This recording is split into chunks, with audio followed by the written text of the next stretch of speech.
दुसऱ्याच्या विषयी वस्तूच्या विषयी आपल्या मनामध्ये ती कशी मिळली असणे याला असते दुसऱ्याच्या वस्तूचा आपला काय संबंध आहे. शौच म्हणजे बाह्य अंतर करणे, हे सुद्धा काय बाह्य अंतर स्वच्छ ठेवणं. तप आहे 2-3 बाह्य तप, वाचिक तप, हे सगळं पाहिजे. तपेचा अर्थ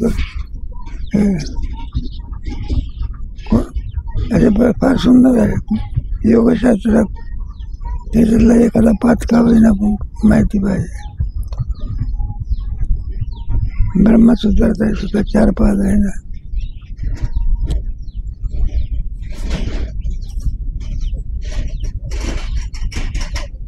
योगाच्या योगाने शारीरिक तयारी होते जी. कारण कल्पना करा आपल्याला पुढे योग करायचा आहे म्हणून जेवण अल्प करतो नाही काय. आणि काय काही करायचं नाही ते बरोबर पुढे जाऊ. नुसता योग करायच्या कल्पनेनेच त्याचा आहारावर नियंत्रण होतं. नाही तर मग काय होतं का पुढे झोपा.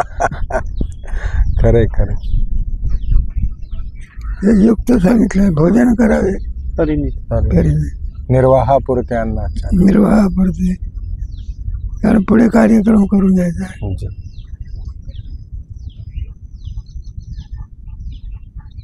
ज्ञानेश्वर महाराजांनी कोणत्या उद्देशाने म्हटलं योग याग विधी, त्यांचं म्हणण्याचं तात्पर्य कोणतं आहे.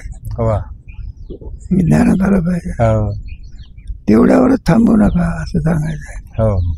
काय करू नका तेवढ्यावरच थांबू नका. पुढचं साध्य प्रयत्न करण्याकरता काय करा ते लक्षात येत नाही बरेच जणांनी. मी आजानुवृक्षाखाली बसलो होतो. मला असं वाटलं 5-7 अनुलोम विलोम करावे, जरा श्वास नीट होईल.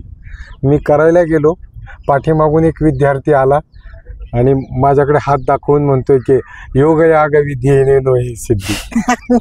मी म्हटलं आपल्याला काही सांगू याला. मी काही योगाभ्यास करतोय का. मी आपल्या आरोग्यासाठी 5-7 प्राणायाम करत होतो. फार जरूरत आहे. फार जरूरत आहे. हे काय अज्ञान आहे आपल्याला. अज्ञान आहे. त्या अज्ञानामुळे लोकांना त्याचं ज्ञान ज्ञान नाही, गैरसमज होतो. गैरसमज.